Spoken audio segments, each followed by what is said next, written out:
SERV stock, is this the right time to buy? I'm going to answer everything around this in this short 1 minute video, so watch till the end. From this point of view, POV, SERV looks like so good. It's crazy. Previously, you can already see I've capitalized 2 times since December 12th, like a month ago, in the last month, 2 times on SERV.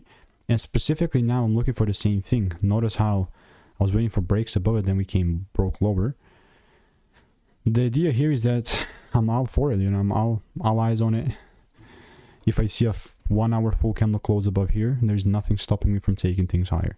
And I really mean what I say, because we already have managed to like mitigate some demand areas. It's a perfect tap.